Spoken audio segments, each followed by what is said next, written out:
Hello friends, welcome to GK क्रैच। Friends, आपका railway का ग्रुप डी एग्जाम के लिए एक महत्वपूर्ण टॉपिक के ऊपर क्वेश्चन आंसर आज हम डिस्कस करने जा रहे हैं। वो टॉपिक है दोस्तों रसायन विज्ञान का मिश्र धातु। ये टॉपिक दोस्तों आपका रेलवे का ग्रुप डी एग्जाम के लिए सबसे महत्वपूर्ण टॉपिक है, क्योंकि इस टॉपिक से लगभग सभी शिफ्ट में सवाल पूछे जाते हैं।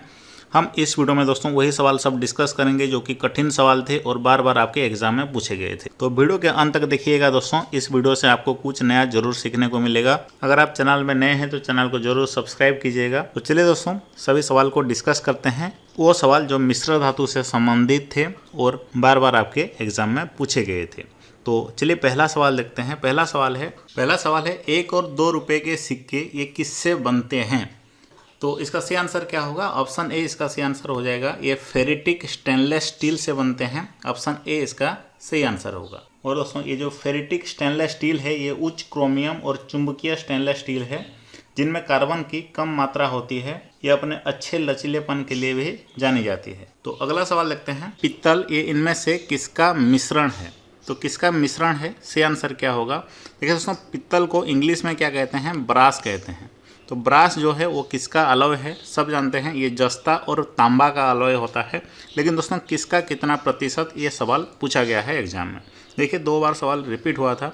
इसका सही आंसर क्या होगा? इसका सही आंसर होगा दोस्तों ये 70% तांबा यानी कपर का और 30% जस्ता यानी जिंक का मिश्रण है, यानी ऑप्शन डी इसका सही आंसर हो जाएगा। और कुछ डिटेल्स में भी देखते हैं। देखिए पीतल जो है इसका उपयोग कहाँ कहाँ किया जाता है? बर्तन के रूप में, मशीनों के पुर्जे बनाने के लिए भी इसको इस्तेमाल किया जाता है, तार बनाने में भी इस्तेमाल किया जाता है। और अगर सवाल पूछा जाए कांसा किसका मिश्रण होता है, तो दोस्तों एक कोबाल्ट का 88% एंड टीन का फॉर्मूला होता है SN। तो टीन का ये 12% मिश्रण होता है, याद रखिए। और इसका उपयोग कहाँ किया जाता है? बर्तन बनाने में, मूर्तियाँ बनाने में। और कांसा को इंग्लिश में ब्रोंज कहा जाता है। और अगर सवाल पूछा है दोस्तों गन मेटल ये किस का मिश्रण है, तो याद रखिए कपर का 88%, टीन का 10% एंड जिंक का 2%। और गन मेटल का इस्तेमाल कहाँ किया जाता है? बंदूक बनाने के लिए और मशीनों के पुर्जे बनाने के लिए इस्तेमाल किया जाता है। चलिए अगला सवाल देखते हैं। तो अगला सवाल है दोस्तों सोल्डर, जो कि एक मिश्र धातु है, इसके घटक क्या हैं? तो सही आंसर होगा lead and teen. Option A इसका सही आंसर होगा। ये सवाल सबसे मोस्ट रिपीटेड क्वेश्चन है। ये 3 बार नहीं दोस्तों, ये 7 से 8 बार रिपीट हुआ है सिर्फ और सिर्फ रेलवे के एग्जाम में। जो सोल्डिंग करने के लिए जो इस्तेमाल किया जाता है, जो मिश्र धातु यहाँ पे आप देख सकते हैं, ये लीड एंड टीन से बना होता है। तो किसका कितना प्रतिशत, ये भी याद रखिए दोस्तों। और कुछ डिटेल्स में देखते हैं। सोल्डर जो बना होता है दोस्तों, ये टीन का 63% एंड लीड का 37%। ये सवाल भी आपके शिफ्ट में पूछा जा सकता है, किसका कितना प्रतिशत से बनता है सोल्डर। और ये भी याद रखिए जर्मन सिल्वर जो होता है वो कपर, जिंक एंड निकल से बना होता है। कि जो मिश्र धातु है इन तीनों का मिश्र धातु होता है। कपर का 60%, जिंक का 20% एंड निकल का 20%। बढ़ते हैं नेक्स्ट सवाल की ओर। नेक्स्ट सवाल है सीसा और टिन की मिश्रित धातु को क्या कहते हैं? तो वही सेम सवाल पूछा गया है। सोल्डर कहते हैं सीसा और टीन का मिश्रित धातु को। तो अगला सवाल है मिश्र धातु एक क्या होता है? तो सब मिश्र धातु ये एक समांगी मिश्रण होता है धातुओं का। और इसका डेफिनेशन आप जानते होंगे, 2 धातु या 2 से अधिक धातुओं का मिश्रण या एक धातु और एक अधातु का मिश्रण, एक धातु का समांगी मिश्रण को ही मिश्र धातु कहते हैं। तो ऑप्शन डी इसका सही आंसर होगा। काफ़ी आसान सवाल है। बढ़ते हैं नेक्स्ट सवाल की ओर। और अभी दोस्तों बहुत सारे डिफिकल्ट क्वेश्चन हम डिस्कस करने वाले हैं। उससे पहले अगर आप हमारा एप्लीकेशन डाउनलोड नहीं किए हैं तो अभी तुरंत ही डाउनलोड कर लीजिए, क्योंकि दोस्तों विज्ञान से ही 25 मार्क पूछे जाते हैं आपके रेलवे का ग्रुप डी एग्जाम में। और मैं विज्ञान का ही 5000 से भी ज़्यादा सवाल हमारा एप्लीकेशन में डाल दिया है टॉपिक वाइज। जैसे कि यहाँ पे देख सकते हैं NTPC CBT 1 में जो सवाल पूछे गए थे, ग्रुप डी 2018 में जो सवाल सब पूछे गए थे, सभी को टॉपिक वाइज यहाँ पे अरेंज कर दिया गया है। यहाँ पे दोस्तों हमारा एप्लीकेशन का खास बात यह है कि यहाँ पे आप हज़ारों क्वेश्चन को सिर्फ घंटों में रिवाइज कर सकते हैं। चाहे वो करंट अफेयर हो गया, इतिहास, राजनीति विज्ञान, स्टैटिक, जीके, भूगोल, कंप्यूटर, सभी को दोस्तों पूरी रिवीजन करना चाहते हैं तो हमारा एप्लीकेशन से ज़रूर कीजिएगा। यहाँ सब मिलाकर के 15,000 क्वेश्चन हैं। इन 15,000 क्वेश्चन को बार बार दोस्तों प्रैक्टिस कर लेंगे तो आपका ग्रुप डी एग्जाम में 30 से भी ज़्यादा मार्क इसी एप्लीकेशन से ही पूछे जाएंगे, ये मेरा दावा है। साथ साथ दोस्तों हमारा एप्लीकेशन में PDF सेक्शन में आपको मिल जाएगा। और 15,000 क्वेश्चन में से 7,000 कम्प्लीटली फ्री क्वेश्चन हैं और 8,000 को लॉक किया गया है, जिनको आपको अनलॉक करने के लिए एक छोटा सा पास लेना पड़ेगा, जो कि 39 रुपये से शुरू हो रहा है। तो एक बार दोस्तों ज़रूर इसको ट्राई कीजिएगा, इस वीडियो का डिस्क्रिप्शन बॉक्स में लिंक है, डाउनलोड कीजिएगा। तो आगे बढ़ते हैं दोस्तों। नेक्स्ट सवाल है, किसी मिश्र धातु की एक धातु अगर मरकरी है तो वो धातु क्या कहलाएगी? तो अमलगम कहलाएगी। ऑप्शन ए इसका सही आंसर होगा। और अमलगम जो मिश्र धातु होते हैं वो दांत में इस्तेमाल किए जाते हैं इसी तरह से। दोस्तों नेक्स्ट सवाल है, कॉन्स्टेंटन ये किन धातुओं को मिश्रित करके बनाया जाता है?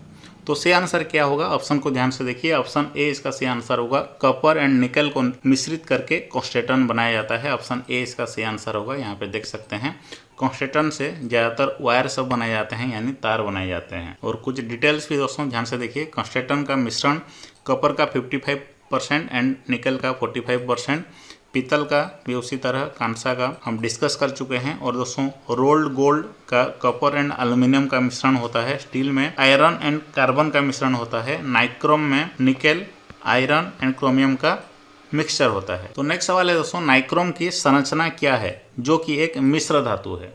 तो नाइक्रोम की संरचना क्या है? सही आंसर होगा लोहा, nickel and chromium. Option B इसका सही आंसर होगा, जैसे कि मैं यहाँ पे आपको बता चुका हूँ। नाइक्रोम का मिश्रण क्या क्या होता है?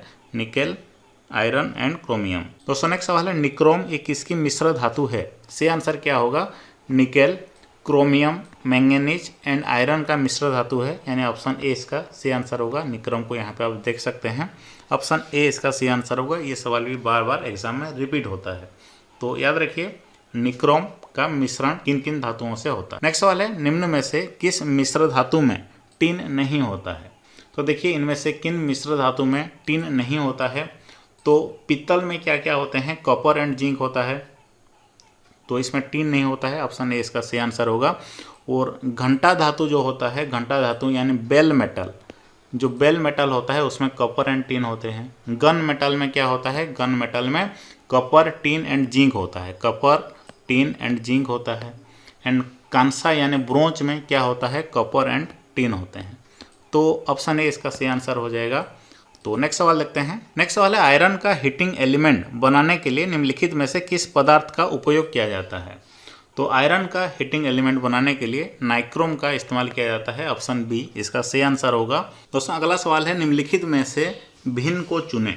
इनमें से भिन्न कौन सा है? सही आंसर होगा पीतल।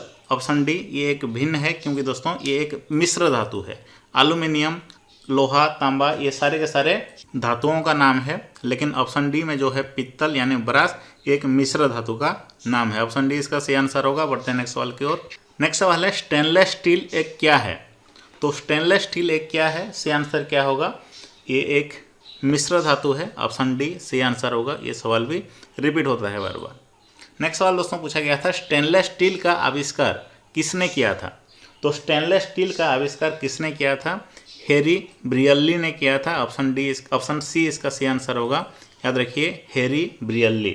और दोस्तों स्टेनलेस स्टील एक इस्पात है जो कार्बनिक और अकार्बनिक अम्लों से भी खराब नहीं होता है। दोस्तों नेक्स्ट सवाल है, निम्नलिखित में से कौन सा उच्च तापमान पर आसानी से ऑक्सीकृत नहीं होता है? तो उच्च तापमान पर भी कौन सा ऑक्सीकृत नहीं होता है, यानी कौन सा नहीं जलता है? सही आंसर होगा ऑप्शन डी मिश्र धातु। क्योंकि दोस्तों मिश्र धातु के गुण उच्च कोटि होते हैं। वो जिन तत्वों से बने होते हैं, जिन धातुओं से बने होते हैं, उनसे उनका गुण काफ़ी अलग होता है। वो उच्च तापमान पर भी आसानी से ऑक्सीकृत नहीं होते हैं। तो मिश्र धातु ऑप्शन डी इसका सही आंसर होगा। अगला सवाल देखते हैं। नेक्स्ट सवाल है, यदि 1 kg मिश्र धातु में 32% कॉपर है, 40% जिंक है, शेष निकेल है, तो उस मिश्र धातु में कॉपर की मात्रा कितनी होगी? तो ध्यान से देखिए, 1 kg मिश्र धातु में 32% अगर कॉपर है, 40% जिंक है, तो निकेल का प्रतिशत कितना होगा? 28%। तो देखिए 32, 40 एंड 28 तीनों को मिलाएंगे तो क्या होगा? 100%। तो 100% इक्वल टू अगर 1000 ग्राम है, तो यहाँ पे क्या पूछा गया है? कॉपर का मात्रा क्या होगा? यानी कॉपर का मात्रा यानी 32%। 1000 ग्राम का 32% क्या होगा? 320 ग्राम, यानी ऑप्शन डी इसका सही आंसर होगा। काफ़ी आसान सवाल था। दोस्तों इस वीडियो में इतना ही। उम्मीद है आपको कुछ सीखने को जरूर मिला होगा। अभी आपको क्या करना है, हमारा एप्लीकेशन को डाउनलोड कर लीजिए। वहाँ पे दोस्तों आपको ग्रुप डी एग्जाम के लिए complete study material GK section का मिल जाएगा। A to Z दोस्तों कंप्यूटर, स्टैटिक जीके, इतिहास, राजनीति विज्ञान, अर्थशास्त्र से लेकर के विज्ञान का बायोलॉजी, फिजिक्स, केमिस्ट्री का कंप्लीट टॉपिक वाइज पीडीएफ के साथ साथ दोस्तों कंप्लीट क्विज मिल जाएगा। यहाँ पे करंट अफेयर का भी मास्टर कंटेंट आपको मिल जाएगा दोस्तों हमारा एप्लीकेशन में। बस एक बार आपको डाउनलोड करके चेकआउट करना है। अगर अच्छा नहीं लगा तो अनइंस्टॉल कर दीजिएगा, लेकिन दोस्तों आपके लिए बड़ी मेहनत से ये बनाया गया है, एक बार जरूर इसको चेकआउट कर लेना। तो फिर मिलेंगे नेक्स्ट वीडियो में। धन्यवाद।